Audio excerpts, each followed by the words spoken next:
So good morning. Welcome to the first session of the PACT workshop conference. We always keep confusing whether it's a workshop or a conference.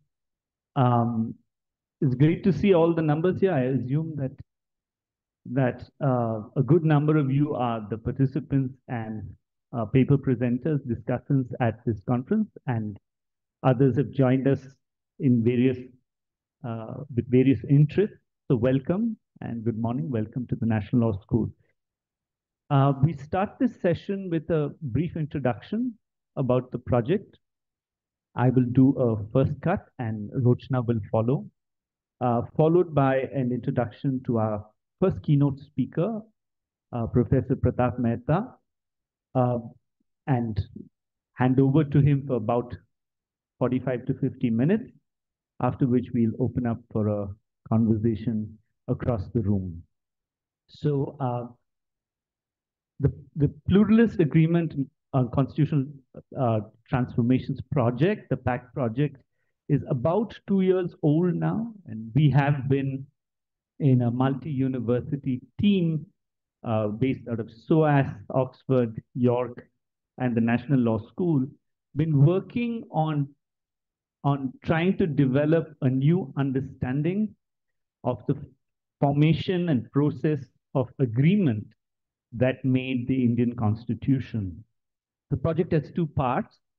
One part is to try and rethink and rework the archive of constitutional material that we take to be a useful corpus to understand the creation of the Indian Constitution. The second part of the project focuses on developing new theoretical models to understand the transformation. So for those of you who had a look at the workshop outline, you will see both parts. Some part is empirical, some part is more normative and theoretical. That's the structure that the project takes. Now, the project has many components. Once again, if you look at the schedule, you'd see various members of the project present on archives in India, a new search platform called Quill, and various other elements. I'm not going to try and summarize all of that this morning, except to say that this is the range of the project.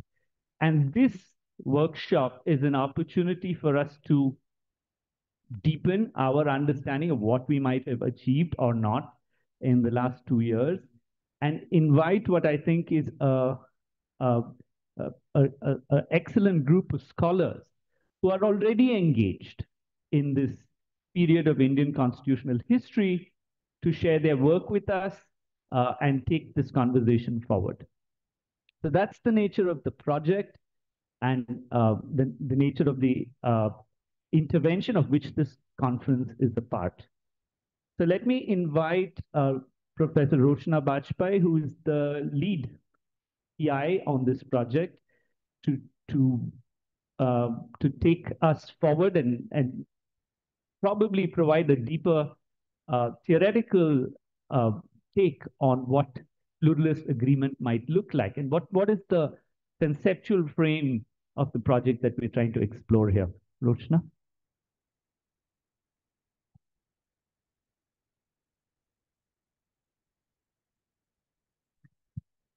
Thank you.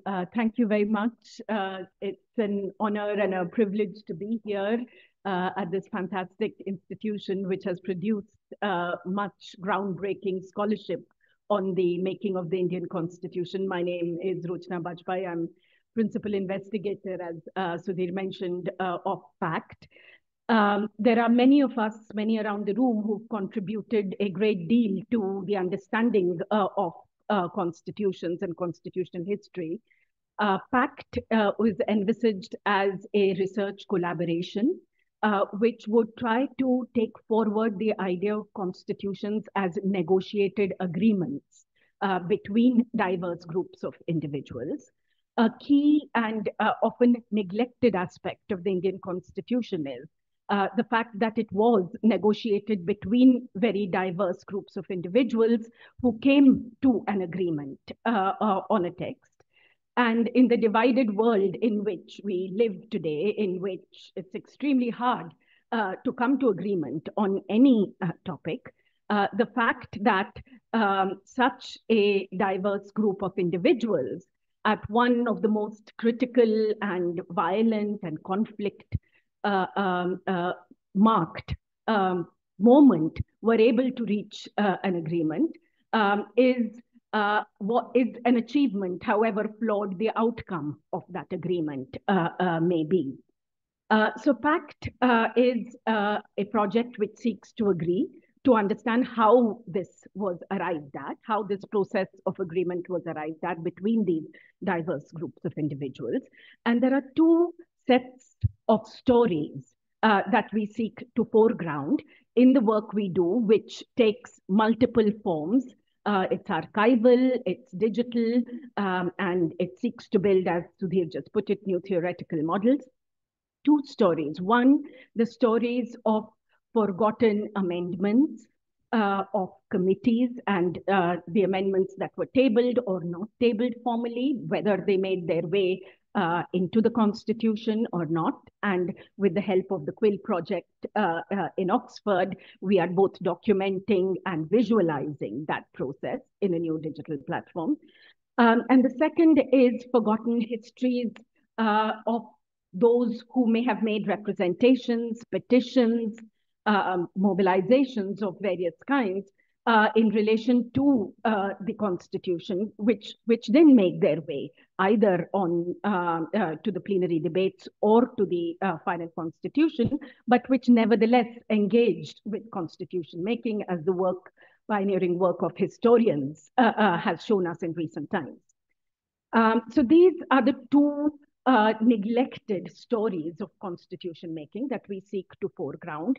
And we seek to learn from the example of how pluralism and diversity, in the midst of pluralism and diversity, negotiations are conducted to reach outcomes which then last over time, the Indian Constitution being a key example of a constitution in the global South that is one of the longest lived for all its flaws, and that continues in the present to elicit participation from people around the country, in particular the marginalized. We seek to learn from this process, and we see it very much as a collaborative process. So PACT is a collaboration between the universities of SOAS, the National Law School, the University of York, the University of Oxford, and we seek to, through the engagements and the research that the project fosters, to learn from what the Indian example can teach us about how negotiated agreements are arrived at in these contexts, and what we can learn from this process in a context which is marked by growing autocratization, growing concentration of power in smaller and smaller hands, political and economic power around the world. I'll stop there and hand back to Sudhir.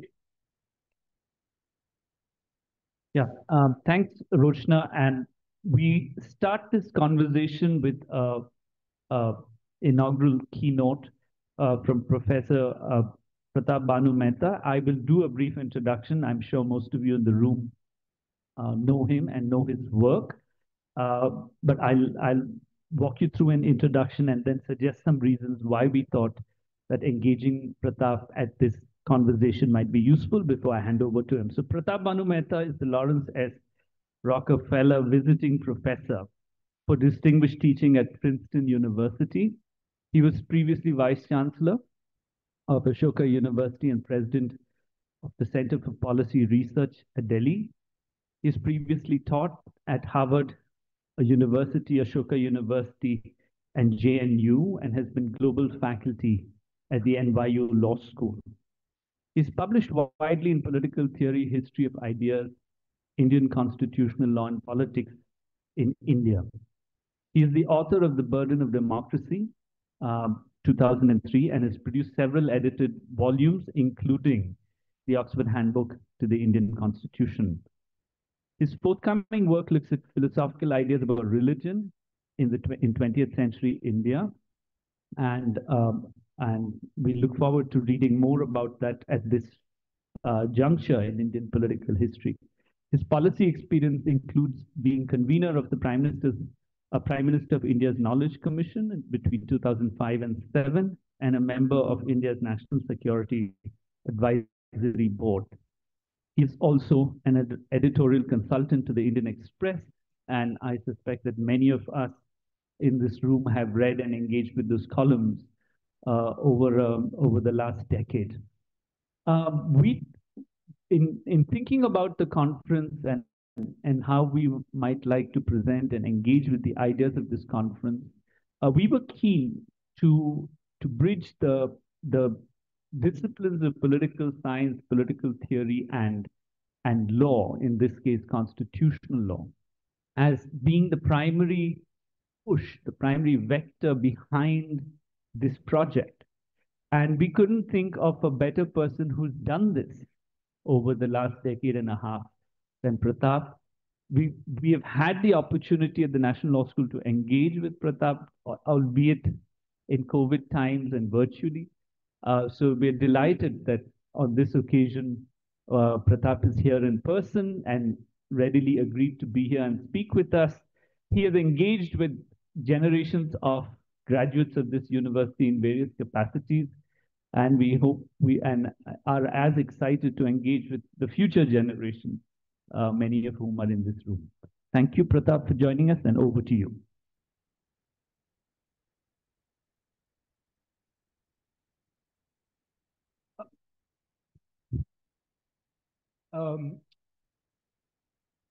It's an incredible privilege to be here. The most intellectually intimidating people I meet in my life are always graduates from this institution, and they're also the most fun. So I approach this talk with both kind of trepidation and anticipation, but I'm really, really grateful to Professors Bajpai and Krishnaswamy and the entire organizing team for this opportunity. What I'll do in the next few minutes, and I don't want to cut into the next section, we started a bit late, so I might just kind of abridge things, just signal like 3 minutes before. Yeah, we have a lot of buffer built in. So happy to, is reflect on two puzzles, and I'll be very personal about those puzzles. I think of myself as a constitutionalist, at least we all believe in constitutional values. I also think of myself as a pluralist, at least insofar as there is a worldview. My axiological commitment is to value pluralism. You can derive it from different traditions, but it is a kind of description of the nature and status of value. And yet I actually think these two things are in incredible tension with one another. So that's the kind of the one big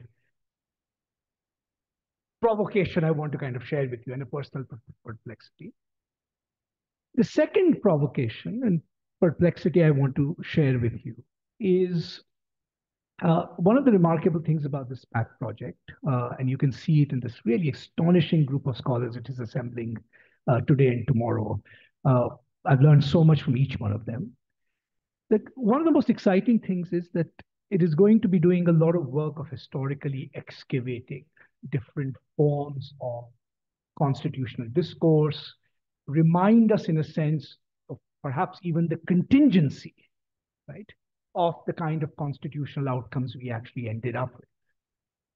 So on the one hand, when we approach the study of constitutions, we actually approach that study historically, right? That is partly what it means to study the Constitution as an object, as it were, right? And yet the self-presentation and legitimation of constitutions is actually completely the opposite, right? So think of this political moment globally. We had an election in India, and in part, one of the slogans in the election was, save the Constitution. We'll debate what that means, but, right? Across the world, democracies, right? In Poland, the Constitution has been saved by a whisker, right? Now, at one level, there is this political moment in which we are all trying to save something. Right? what is this thing that we are trying to save?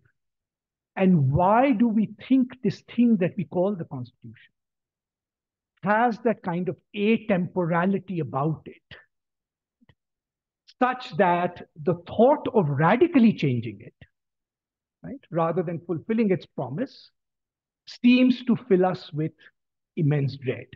Right? Now, there was a joke circulated many years ago. You remember Francis Fukuyama's book, The End of History, right? After the fall of the Cold War. It's a very complicated and subtle book, but broadly speaking, in a sense, the age of ideological contention is over. There are no real challenges to liberal democracy. And I remember somebody once joking that actually the end of history thesis was not invented by Francis Fukuyama. It was actually invented by jurists in different countries, including Indian jurists who propounded the basic structure doctrine, right? Because if you think about it, what all these different juridical doctrines say of the Constitution, basic structure of the Constitution, right, attribute to the Constitution is a kind of atemporal authority, right?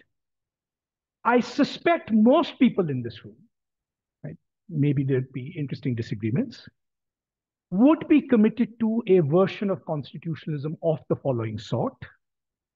A constitution entrenches some conception of individual rights, usually to protect the freedom and dignity of individuals. It affirms the political equality, at least of all citizens, and we can debate what political equality means.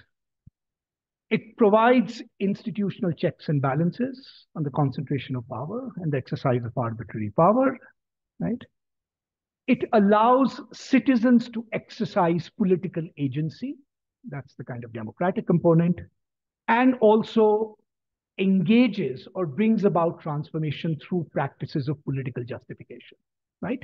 This is, in a sense, the modern liberal constitutional package, right? And the remarkable thing about this package is that we are at a kind of moment in history, that's the end of history claim, that any claim must operate within the horizon of this package. We can debate, its meaning at the edges, right? We can ask what institutional conditions, what political conditions will secure this amalgam. Right? But there is actually no looking outside of the horizon, as it were, of this package, right? In a sense, this Constitution, basic structure, whichever way you want to put it, has this peculiar kind of atemporal authority over us, right? And that's what I mean by, in a sense, provocatively, the kind of end of history thesis.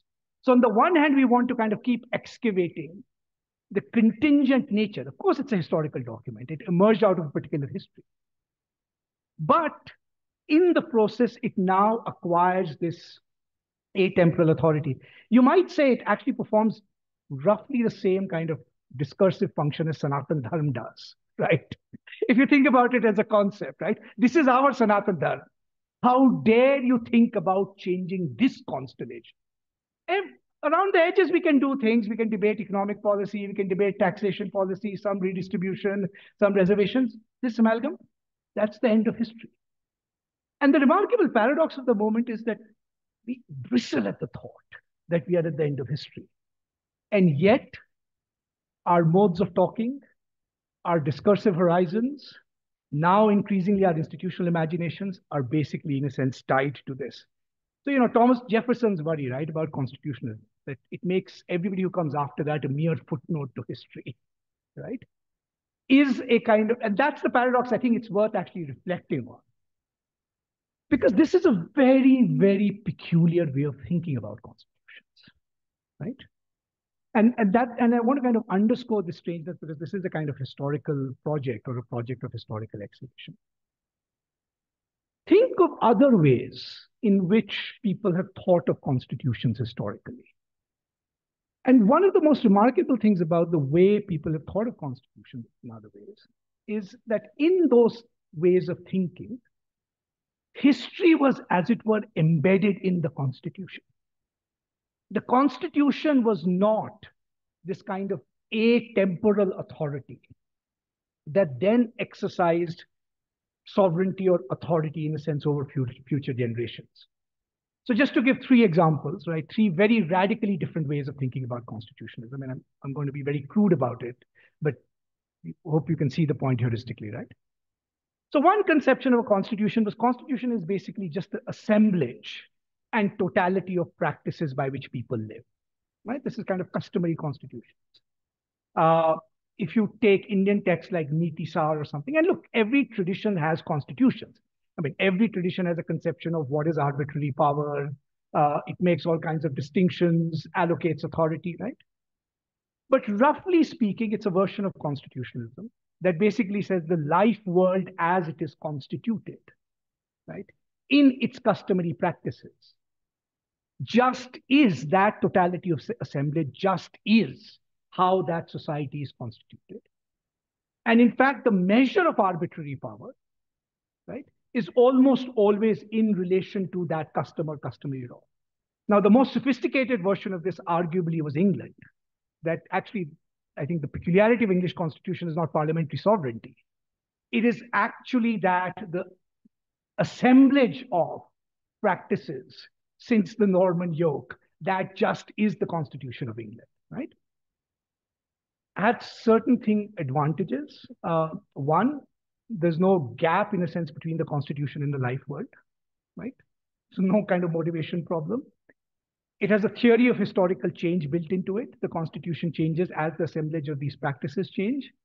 And the attraction of this kind of common law, customary constitutionalism, I think as Hayek noticed, was the kind of the analogy with language, right? Just as language incrementally changes over time, it has a kind of conception of history baked into this customary evolution, right? That's one kind of conception of. There's a second conception of constitutionalism, which we don't pay as much attention to, which was the kind of 20th century party state version of constitutionalism, which also explicitly has a historical dimension built into it. The party is the vanguard, right?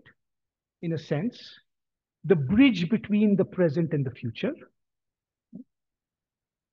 The non-negotiable point of that constitutionalism is the authority of the party and the party state. And that's non-negotiable.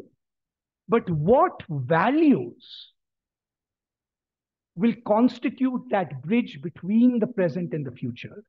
To use Maoist language, what are the principal contradictions to which now the constitution must respond? That will actually change radically. I mean, you can go socialist, you can go, authoritarian, you can go, in a sense, that's what the party state in some senses does, right? But it has explicitly built into it, if you read kind of Chinese discussions on constitutionalism, the party state. This idea that actually what it means for the constitution to have a history is for it to be this instrument, not just once, as we say the Indian Constitution, 1947, the basic history ended. Now we are kind of, tinkering around the edges. It is to actually possibly even kind of radically revise it, so long as that instrument of revision, that party remains, right? So it has temporality built into it. But the third conception of constitutionalism, which was by far the most prevalent, and one which still has some hold on us, but we don't want to, in a sense, articulate it, which is, if you had asked anybody before the 19th century, actually probably even before the 1930s and 1940s, what does a constitution do, right?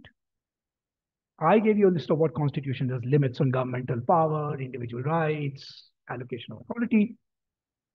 The most salient answer you would have probably got is that the function of a constitution is to actually represent the nature of social power in the constitution itself, right? And constitutional change just is the change in the character of the social power that is represented in the constitution. Right? Very famously, again, very simplistically, crudely, there's the feudal constitution. The nobility is kind of represented. The constitution represents the social power dynamics of society in the constitution. There's no actually disguising it. In fact, before the 20th century, everybody who thought about constitutions was actually a Marxist, because they actually said, look, that is what a constitution is. it represents the nature and social character of social power, right? What it does is it organizes that social power in a way in which the polity can act as some kind of, in a sense, unified agent. When you think of all the metaphors we use, mixed constitution, right? Checks and balances. In that conception of social power, checks and balances was not about the formal separation of powers. The checks and balances were you needed concrete social forces to be represented in the constitution for that check and balance to work, right? So you need the bourgeoisie and the aristocracy together. You need corporations. You can think of any constitution, German constitution of 1819, English constitution, right? That the function, and I think, I mean, Rohit and Orneet might kind of correct me of this, but in some of the early discussions of kind of princely state constitutionalism, there are residues of that what the constitution does, in a sense, represent the nature of social power, right? Right? Under, of course, a kind of monarch or somebody, right? Now, notice in all of these three conceptions of constitutionalism, the constitution is actually just meant to change history, right? There is no sort of eternal Sanatan Dharma, as it were, that exercises this atemporal authority, right? I mean, this was very famously John Pocock's kind of Machiavellian critique of liberal constitutionalism, right? That it wasn't just that liberals did not understand, right, that political order is a function of a certain kind of politics, these snippets of order snatched against fortune, right? It is that the nature of constitutionalism will always be determined by either the flux of custom or the flux of social power, right? This was Harrington's critique of Hobbes, right? When he said, look, I'm going to teach you what you taught me, which is when I think of constitutions, I think of the distribution of social power embodied in it, that in a sense keeps that society going, right? So one of the interesting questions to ask, right, given how on the one hand we are so acutely historically conscious, right, and believe in historical contingency, how come this really bizarre, historically unusual conception of constitutionalism actually took hold? And why do we have so much invested in it in some sense? And I do want to kind of present this as a provocation that despite the fact that we live in an age of hyper-historical consciousness, right, at least liberal constitutionalism does seem to want to act out the kind of end of history thesis, right? Now, there's some obvious explanations for this. I won't go into this. One obvious one is, of course, under conditions of modernity, the logic of custom fades. Custom has to be replaced by consent and justification. No life world can be unproblematically taken for granted, right? So in that sense, there is no customary law that can have authority. There's the logic of formal political equality, because the logic of formal political equality requires the abolition of at least formal markers of social power, right? This was both the promise of liberal constitutionalism and, as Marxist critics point out, its greatest weakness.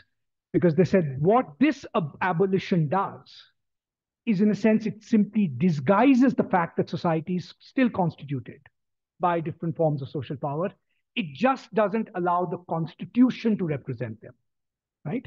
So in some senses, liberal constitutionalism was to that older representative constitutionalism roughly what capitalism was to feudalism, a kind of disguise operation, right? The third thing, of course, is the rise of individual freedom as a value, because a constitution can represent social power only when two conditions are met. Groups are relatively fixed, right, in membership, and that group status is almost like a compulsory identity in some ways, right? You're a bourgeoisie, you're a feudal lord, or you can think of ethnic groups in a sense, right? The constitution of kind of ethnic representation is, in a sense, premised on there being this kind of close connection between group identity and a particular form of social power that requires representation, right? The more identities, in some senses, get individualized, right, it's actually not clear how you can stably represent the structure of social power, or even more radically, any of those forms of social power that you now want to represent will also themselves have to be politically constituted through the process of public justification and democratic articulation. So there is no natural subject, whether in class terms. The bourgeoisie is not a natural class. The feudal lords are not a natural class. The working class is not a natural class. It has to be discursively constituted through the practices of democracy. And the same, in principle, is true of ethnic groups, at least ideally, right? Okay. Diversity can be arranged around so many axes, right? Which is why, I mean, my colleague Greg Conti's fantastic book on 19th century England, where he charts this transition where till the 19th century, if you had asked what's a legitimate democracy or representative government, the answer would be a legitimate form of government or representative institution is one that simply mirrors the nature of social cleavages, right? So representation was organized. We need the working class, or we need working classes from this borough, or we need, enough for the bourgeoisie, or we need the intellectuals in place. Whichever way you divide society, your dominant institutions are, in a sense, mirrors of those social cleavages. But you cannot, in a sense, have a mirror reflecting those social cleavages if those cleavages themselves aren't stable in some respects, right? They're, in a sense, constantly shifting. And that's the big shift in our understanding of democracy in the 19th century, right? That it actually moved from this idea that representative institutions, constitutional institutions are simply mirrors of different forms of social power. We can debate how to best organize them, to this more kind of anonymous, liberal, in some senses, kind of constitution, right? And so in that sense, right, there's kind of, you might say, kind of much deeper, and the mobility came about because of industrialization, modern commercial society, a whole range of other things. That very popular idea of constitutionalism, which I said was the core of constitutionalism till the 19th century, as the representation of social powers, simply vanished. Now, its traces remain in our political discourse, right? One, because at least in one sense, liberal constitutionalism does take on board one aspect of that idea, but in a negative way, that you cannot exclude certain kinds of people from representation in the system because of who they are. It's a kind of negative injunction, right? In some, so you might say, in that sense, a constitution constitutes social power. The Indian constitution sought to reconstitute Indian social power through this negative injunction, right? You should not discriminate and so on and so forth, right? But in a sense, it's a negative injunction more than a kind of positive articulation of how that constitution, in a sense, might represent social power. But a lot of the tussle in our politics, when we are saying, saving the constitution, what are we trying to say? There are two versions of it. One is that bare liberal one that I kind of outlined, right? The conditions for the free exercise of public justification and democratic agency. There is another version, which actually says, look, the test of this constitution will be the way in which it fundamentally ends up facilitating the representation of fixed social power, right? And I think one of the interesting questions in our democracy is which of these two versions is in some senses at stake, right? And lastly, I'll end quickly with just a couple of remarks on pluralism, which is, as you famously know, I mean, Sudhir has written so kind of wonderfully on this in this kind of basic structure book. So one of the challenges then for this modern conception of constitutionalism that, in a sense, I outlined is how does this form of constitutionalism, in a sense, engage with the problem of sovereignty, right? Conceptually, this constitution becomes the constitution of sovereignty. And for good Hobbesian reasons, shared sovereignty is an oxymoron.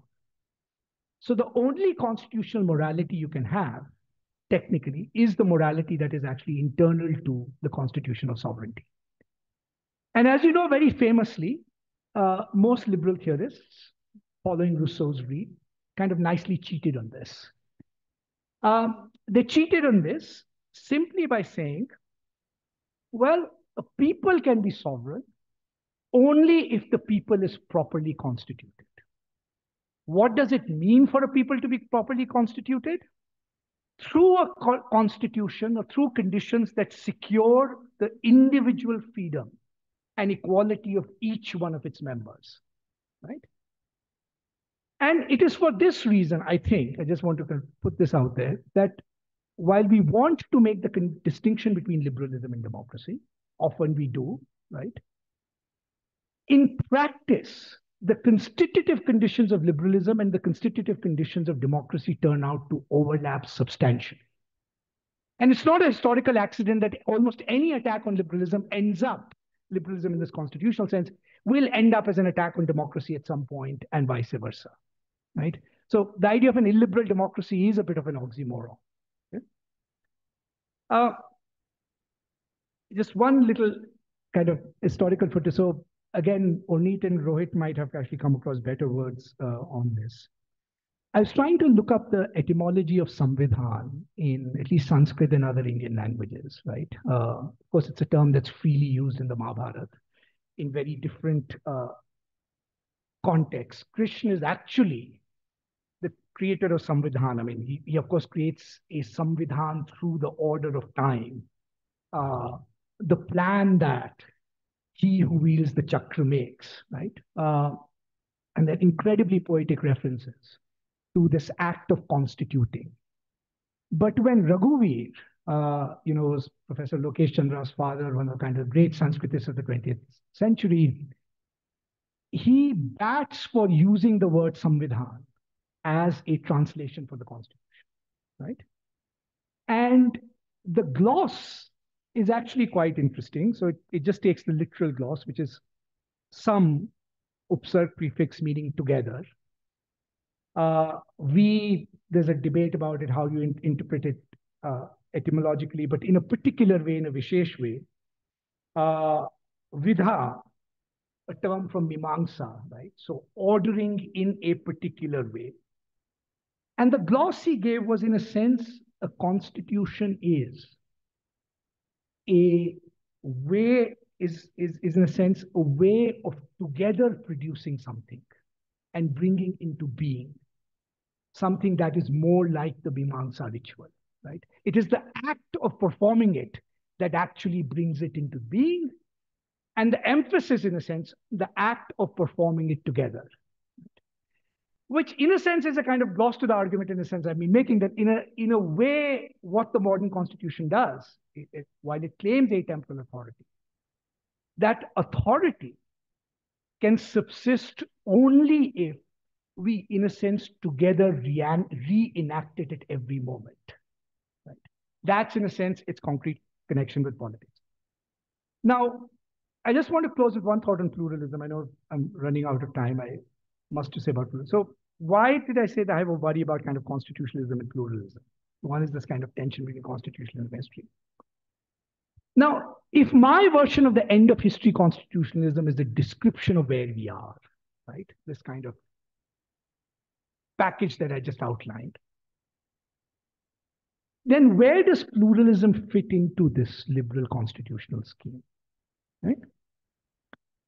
Now, if you examine most of our constitutional disputes, ones other than the ones that arise from like administrative law or tort law, which, gets constitutionalized for a variety of reasons, those disputes, and I mean, really reductionist here, usually revolve around two questions. One is what you might call the boundary problem of this end of history constitution. So this is the constitution whose authority arrests time, whose normative values, in a sense, are the measure of how we can act.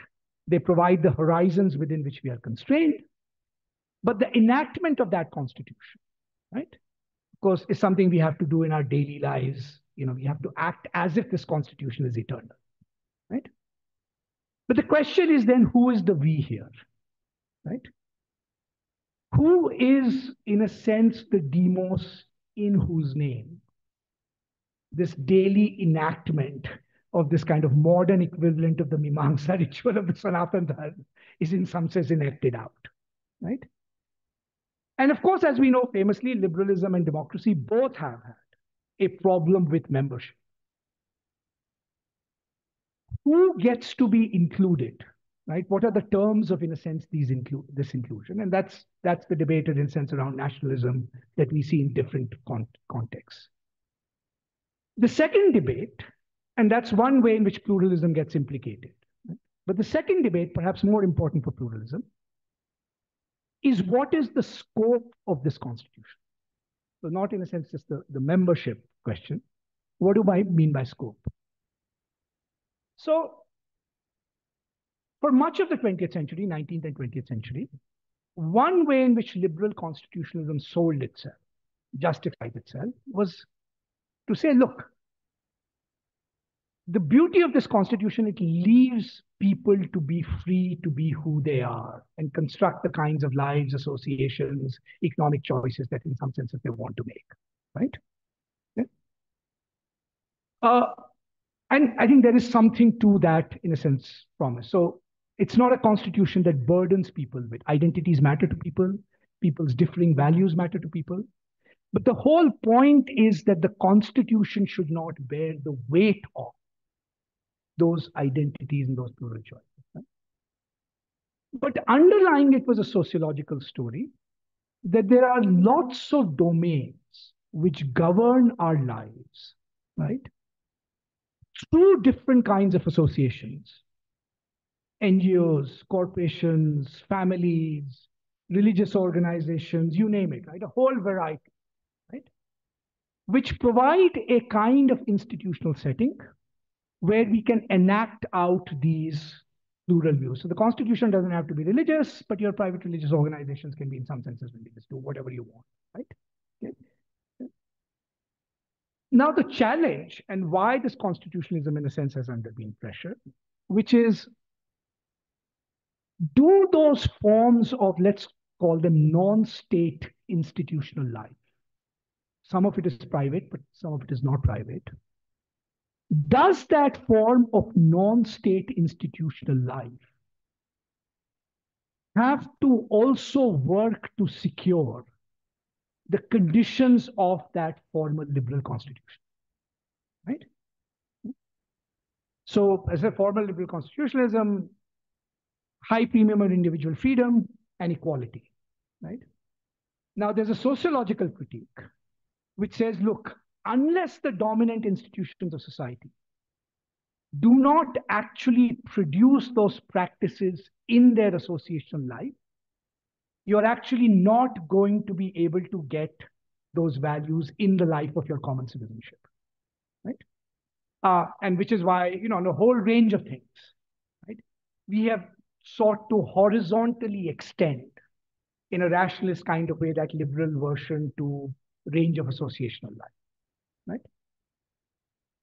The question is, in some sense, if that's the view, right, that in a sense what liberal constitutionalism is a rationalist project of then slowly reconstituting other spheres of life in the image of that constitution, then what is the kind of pluralism that is actually possible, right? Now, there will be a lot of pluralism, but it's a pluralism that is going to emerge not by taking pluralism as an objective, but a pluralism that simply emerges from the exercise of individual freedom and equal political rights, right? And the interesting thing is, if you take that view, then pluralism in a sense becomes a redundant constitutional category, right? The core idea is simply, to put it in the most obvious terms, give everybody equal freedoms compatible with like freedom for all, secure the conditions for the exercise of their political agency, right? And whatever freedom emerges, emerges. Just like the constitution is not in the business of representing social power, because there is no such thing it can normatively acknowledge. It is also not in the business of representing pluralism, because pluralism by its very nature can't be represented, because it is an exercise of, in some senses, that freedom. Right? And again, as I said, this is thinking aloud, this is a provocation. We had this interesting point where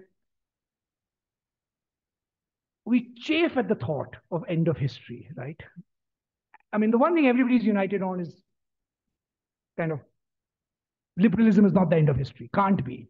This is too, too sort of bleak a future. Even in Fukuyama's thing, it was said almost elegiacally, look, this is the best we can come up with, right? And so it's kind of constantly delegitimized from all sides. And yet the only ground we are standing on, or the base we are standing on, is that end of history ground.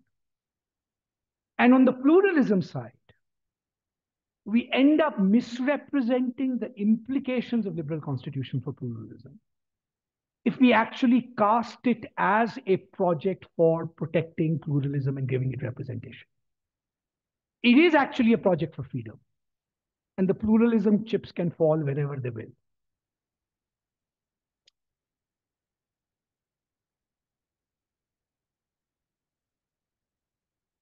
Thank you, Pratap. So let me perform my temporal duties, which is to keep time. We will take 20 minutes from here. We're at 10 o'clock, slightly off the schedule, but we have some buffers to catch up on. Please keep your questions short, identify yourselves, and speak into a mic. I don't know if there are handheld mics, if you can move them around. Yes, please, hands. Who would like to start? There's your hand. Rochna, please. Yeah.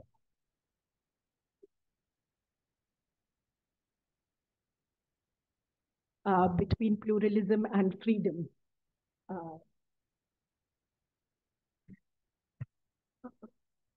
To just take on the last, your concluding statement. Yeah, so if, in the interest, I'll give a kind of a bit of a cop-out of an answer. So the cop-out answer would go something like this, which is,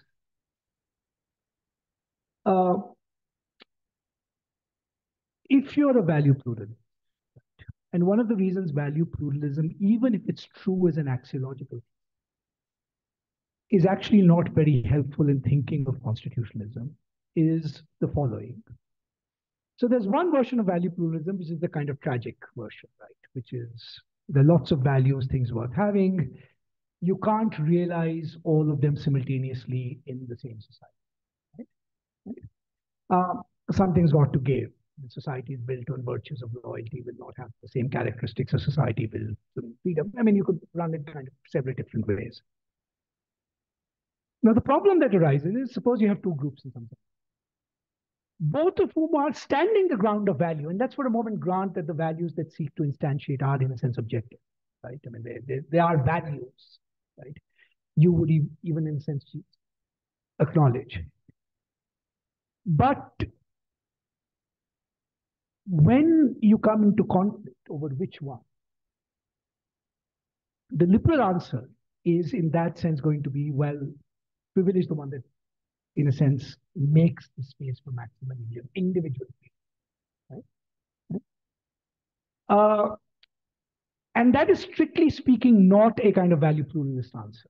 Because in a sense, a value pluralist answer would say that you actually can't lexically rank, right? So this end of history liberal constitutionalism, in a sense, is actually premised on the priority of individual freedom.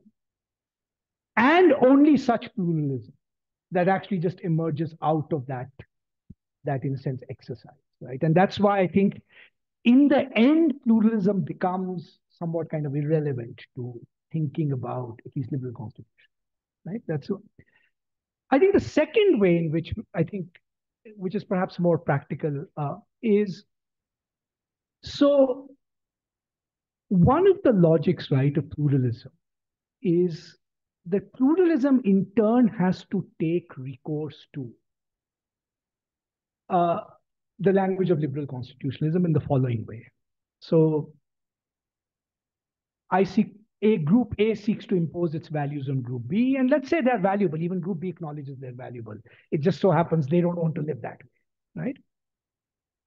Part of the argument in resisting that is the argument that there would be something unjustified if you impose these values on us, right? There's a independent weight to the idea that coercion or imposing something, even if for the cause of a value, is kind of wrong. I mean, and that's again a second liberal conviction, right? That things can be very good, but that's not enough reason for, in some senses, to them to be coercively imposed. Now, the challenge, I think, for the pluralism view is that if the logic of that argument is extended to individuals all the way down, right, then you end up with roughly a kind of similar situation that you do to the kind of constitution of social groups, obviously, right? Which is any single individual within a particularly constituted community can also have recourse to that same argument, right? So again, you have to end up being upfront and saying, we are prioritizing freedom and non-coercion over actually the realization of value.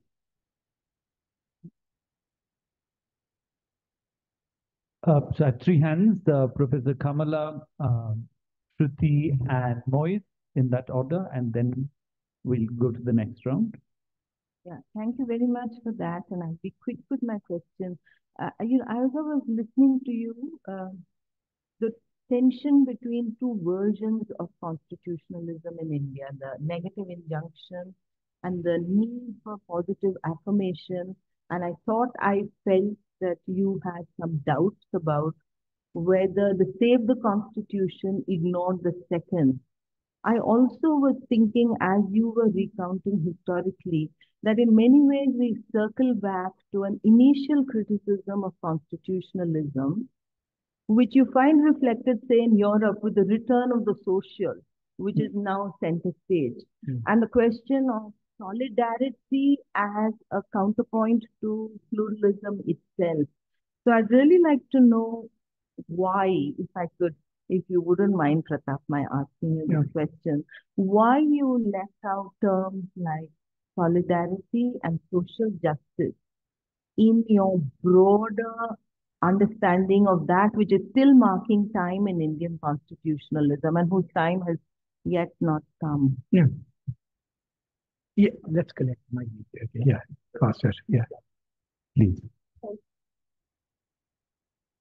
With lots to think about, and also thank you for the, as it were, giving us a new language to think about it. So the question I had closer to you. I had a very quick empirical question, which was, I hope you'll see the point behind it, which is when you describe the three kinds of ways of doing constitutionalism, I wasn't sure whether you were also indicating that the Indian Constitution, as it has appeared in 1950, never mind what has happened to it 70 years down the road, was an amalgamation, a hybridization of the three. The last one, obviously, was the kind of prevalent, dominant, at least spoken version of it, the kind of people attributed that is what they believed in. But I'm wondering, and that's kind of what I'm outing a little bit of my talk, that actually hidden inside, if I can use the tuck metaphor, there's a sweeping model of the party state in India's constitutional design. So that's really the question. Moise, please.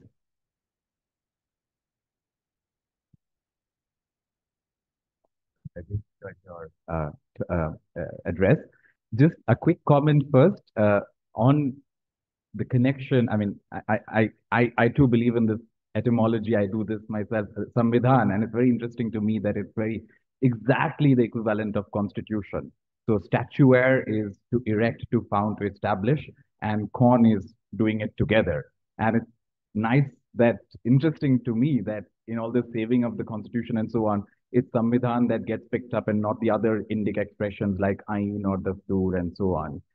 And maybe we have to credit a bit of Sham Benegal for that. So with now the question, a couple of questions, one of which is, I mean, liberal constitutional democracy, in a way, the end of history rhetoric framework kind of collapses or fuses together a tension, which is for me imbricated in modernity itself, and that tension is a tension between constitutionalism and sovereignty. So constitutionalism, in a way, is about power, but it's also about limited and restrained power. And on the other hand, sovereignty is about absolute, illimitable exercise of power. So, where do you think India really stands vis-a-vis this tension between constitutionalism and sovereignty? And second question, in a way, resonates with Professor Shankaran. Isn't there a tension between the material constitution and pluralism? So material constitution in Ferdinand Lassalle's kind of way is, you would say that, okay, if you have a fig tree which is producing figs, and if you affix a board to it with a letter and write it and say that, okay, we will start calling this an apple tree. And just because of that, it doesn't start producing apples, right? So it's like material constitution is about the material contradictions in a society, and pluralism, in a way, tries to depoliticize these material contradictions in a kind of language of cultural diversity. So like the subclassification example, for example, like the issue of caste hierarchy is in a way being now depoliticized, get rid of politics of solidarity and rework it into a language of cultural heterogeneity, which the establishment is very happy to accommodate. Thank you. Three wonderful questions. So, and in a kind of curious way, they're connected. So very briefly on the social justice question, because that's the big one. I mean, there's a lot to say.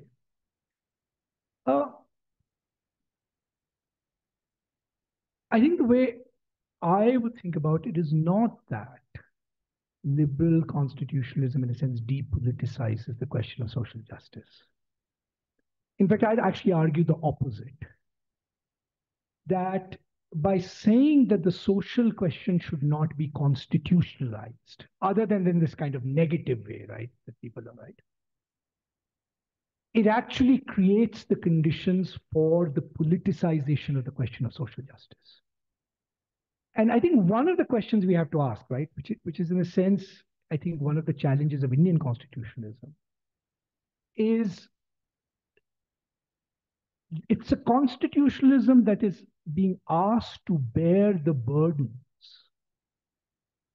of materially constituting lots of things which constitutions by their very nature cannot, right? We've actually constitutionalized everything in some ways, right? Cultural diversity constitutionalized, somehow even material contradictions have to show up sort of in some senses in constitutional discourse. Whereas I think this was part of Ambedkar's answer as well. I mean, even though he saw that kind of contradiction very clearly, that the question of social justice is not easy to constitutionalize. It's not clear what it means to constitutionalize it, right? And if it's a genuine solidarity, in a sense, it's a solidarity that has emerged through the work of political agency and the practices of public justification, right? So we disagree over what social justice is. We disagree about the nature of the economy. We disagree about the character of the material practices that will actually produce genuine empowerment. And constitutionalizing them is precisely the way of actually depoliticizing them in some ways, right? So in a way, it's actually not hiding behind a kind of assumed solidarity that constitutionalism would conjure up in some ways.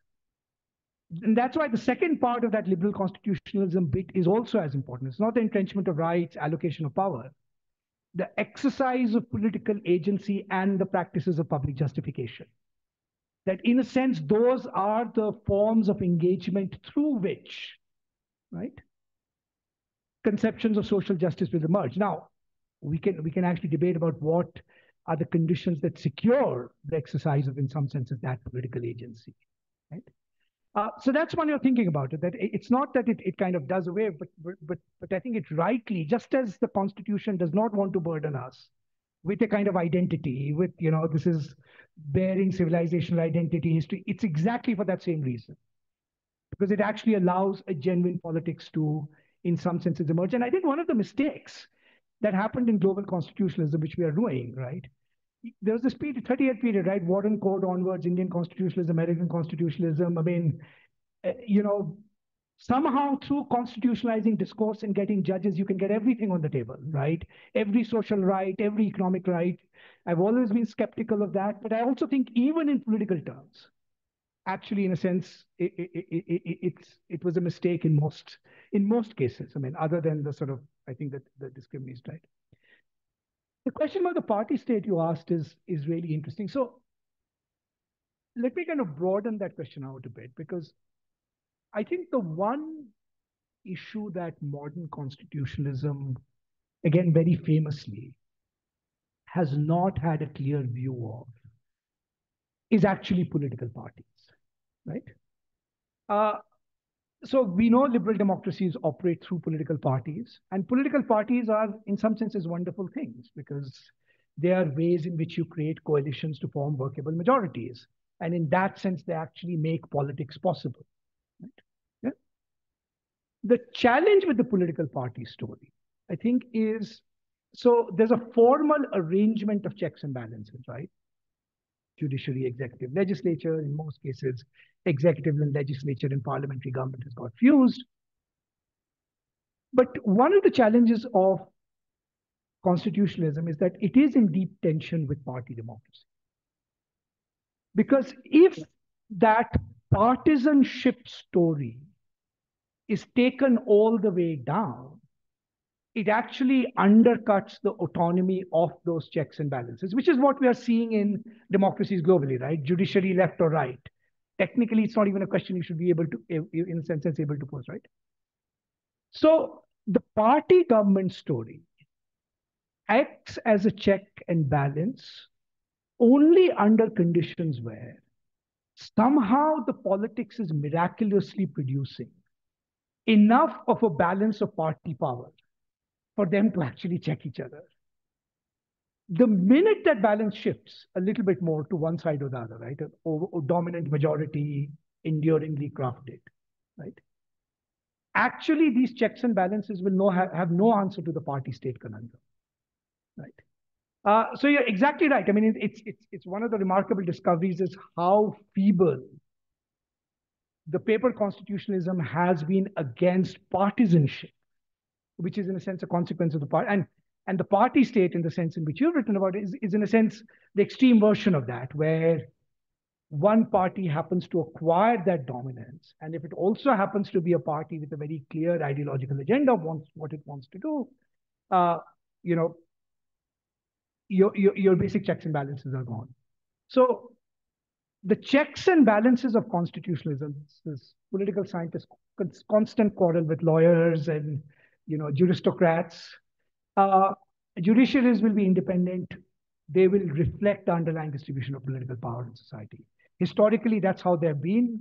There are very few exceptions in any constitutional jurisdiction to this. The Warren Court and the, you know, post-PIL emergency court, they are not only are the exceptions, but they were also very, very, very limited exceptions, we forget, right? Right? So in that sense, actually party government per se carries that risk of undermining that kind of, and that raises this pluralism question, right? In some, which is why historically, right, that old joke that actually parties have to be this kind of, you know, narrow compact, play within certain rules, treat each other as friends. Really, there have to be limits to partisanship, but in a sense, constitutionalism to survive.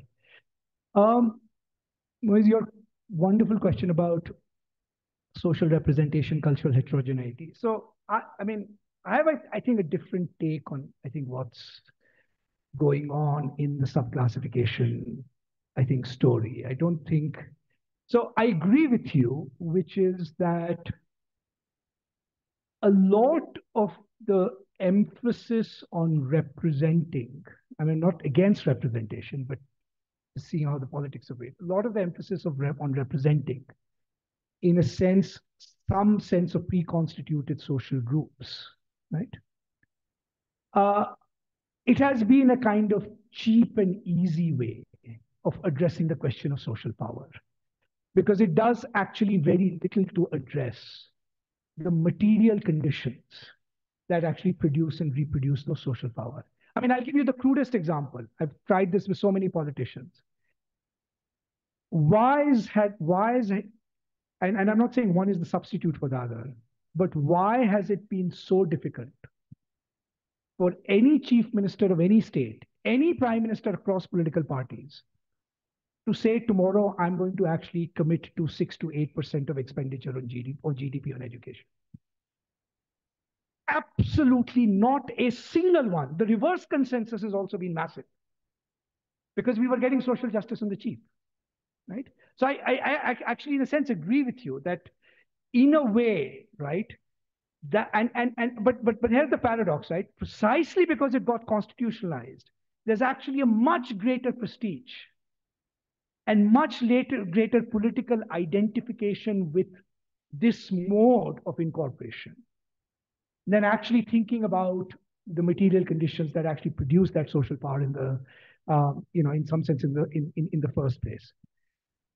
The second thing I think about this in a sense story, and I think it's reflected in the subclassification judgment, is that bizarre slippage that we all now make. This is really, I mean, in the reservation debate, in a sense, every justification has been thrown in, right? This is anti-poverty, this is representation, this is empowerment. Whereas at least the logic of Dalit reservation was clear. It was everything in a different way, right? It's anti-discrimination, and that's why the homogeneity of that class mattered. The homogeneity does not matter because this is not a device for Dalit reservation, at least, for actual economic empowerment or uplift, right? But the expansion of reservation meant that kind of the mirror theory, in some senses, and that this is a substitute for economic empowerment, has become, in a sense, the default constitutional representation of what that, in a sense, what that story looks like. And the Supreme Court is now just taking the inevitable next step in some ways, which I think it's the downside of constitutionalizing that question of social justice, which should have been properly a matter of politics in the truest sense of the term. I have 3 questions, second round. We're already at 10:20, so we'll have to keep those questions very short. Sanjay, please. Good morning, Pratap. Wonderful learning. I have a very simple question. Can we not argue that there is a temporality in atemporality? Number one. And number two, when you say that basic structure is atemporal, I mean, I would like to learn more because there are examples when court has mediated with history while doing basic structure. I remember R.C. Paudial. And therefore, I mean, can you please articulate on atemporality? And can we really say that Indian Constitution is end of history project? And my last question is, can we really say that Indian Constitution is a liberal constitution, or is it a mixed of socialist and republican constitutionalism? Thank you. Rohit. So my question is actually follows up very much from Professor Jain's question, which is, you began with asking us to think about the Save the Constitution movement, and that it signals some kind of consensus or unease with changing it. But I think, I mean, it takes a lot of work to produce that moment for people have to get around and be worried about changing the Constitution. In fact, the naturalization of this discourse requires a lot of work, not just by sort of party leaders, but also other kinds of groups. And I was sort of thinking about the anecdote of Raghuvira and the choice of the word Samvidhan. I mean, one of the big debates was how do we translate the Constitution and what terms we take. And actually, a lot of the Hindi and Sanskrit words were struggling to get purchased. So there is an effort that is made to sort of pick the word, pick analogies, sort of naturalize it to Indian conditions. And I worry sometimes that the end of history analogy sort of makes that work of sustaining advantage for both good and bad. Yes. Last question for this session. Yeah. Professor, thank you for the lecture. Professor, I wanted to ask you 2 questions. One, in the Gita, Krishna says that I'm creating the subject. the citizens in India are pledging to the constitution. So how do we see the contradiction between the creation of two subjects, one in the Gita and also in the constitution? How does the human being, or let's say the citizen, grapple between these two dilemmas? Thank you. Thanks for this question. So I think Sanjay and Rohit's question are connected in some ways. So you're right, Sanjay. I mean, the reference to temporality and atemporality was too quick, and it needs elaboration. I'll say two things. I think one of which probably pertains to what Rohit, your question as well, which is, so I actually agree with you, right? There's in a sense two readings of the end of history story. One is the kind of fatalistic one. This is triumph. What else is there to do? Just go enjoy life, eat McDonald's, whatever. I mean and there is that genuine fear, right? In some senses that if you actually take this as settled, right? That's in a sense the withdrawal of almost all kind of political life. There's a second interpretation in some ways, right? Which is that actually the only political challenge we will have, or the primary one, is this oscillation between the fatalist reading of the end of history and the we need to maintain as end of history reading, right? And in some ways, I mean, one way of thinking about the kind of the critique of the last 20 years is that we've actually gone from that, okay, the constitutional stuff is, I mean, think of kind of, I mean, when I moved back to India 2000s, years ago, you kind of took the basic constitutional framework for granted. Now the question is how you can, make life materially better, all those kinds of things. It's in a sense the return of the second version. But the thesis was that is actually the biggest challenge.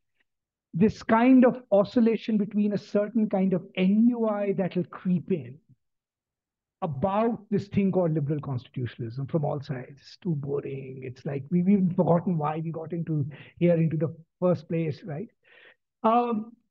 It can take lots of forms. I mean, fascination with the kind of aesthetic critique. We just need some excitement in life. Anybody who can, right? Or withdrawal, a kind of apolitical withdrawal in some ways. So, and that was exactly the danger in that story. But the interesting thing is whether our political discourse can actually transcend exactly that being the horn of the dilemma.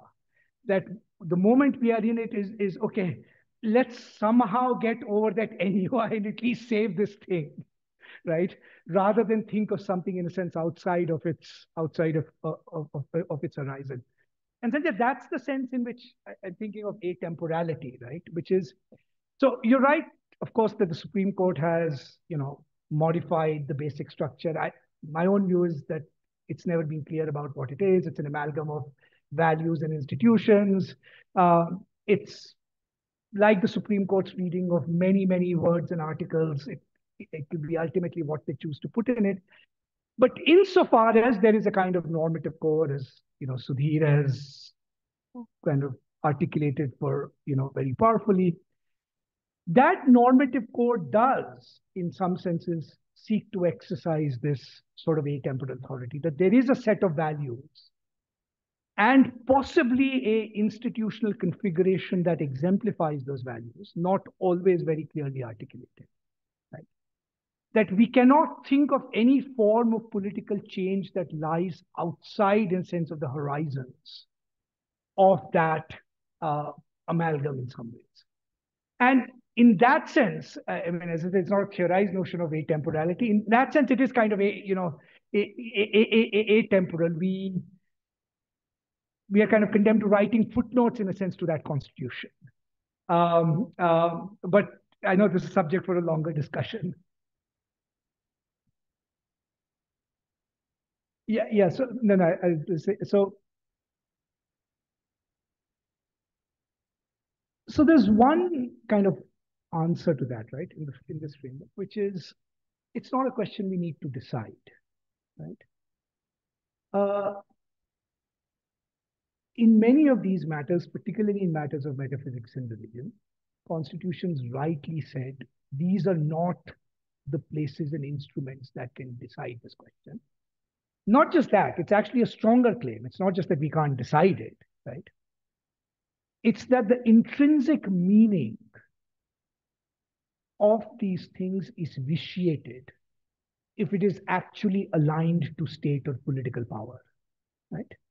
So let the philosophers, theologians, whoever wants to debate, discuss what the meaning of the creation in Gita is, how they want to internalize it in their lives, and so on and so forth. But it's association with coercive power, right, of the state.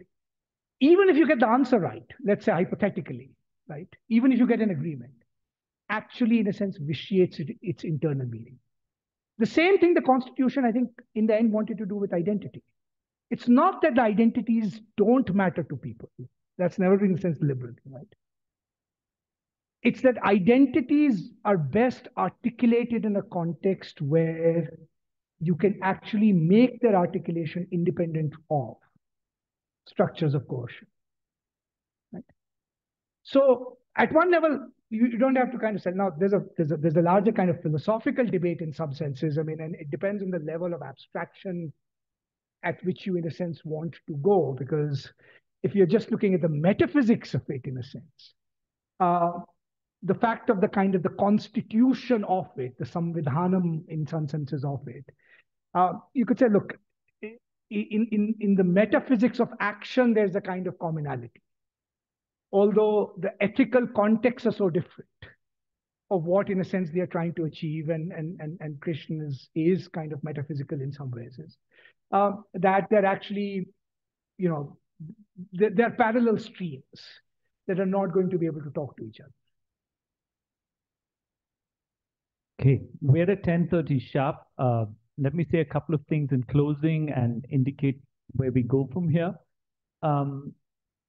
When we invited Pratap to do this keynote, we had in mind that his work, bringing together legal scholarship that has, for a long part of its history in India, focused narrowly on doctrinal questions and has avoided working out what the theoretical and philosophical implications of those doctrinal positions might be. And I think it's fair for me to say, and I'm not going to justify this claim, that Pratap has helped move the needle on that significantly, both through his own work, but as much through his encouragement and partnership with other scholars who have attempted to do this work. So this was one motivation, and the PACT project has a similar orientation. So we think it's apposite that he's here with us, but also that we knew that at the start of a day and a half workshop, we might start with big questions, and big questions we have. And Pratap has raised hard questions, not ones that you know, just run along the happy popular vein of how we might think about constitutional questions and constitutional issues of our time. So we have both on the table, and to that extent, we are very well served. We get the opportunity to thank Pratap again. May I just invite everyone in the room to join your hands and say thank you. And I think we have 10 minutes for tea. No one has come and told me anything about what I'm doing to the schedule, but I'll just say we have 10 minutes for tea and 10:40 for session 1. Thank you.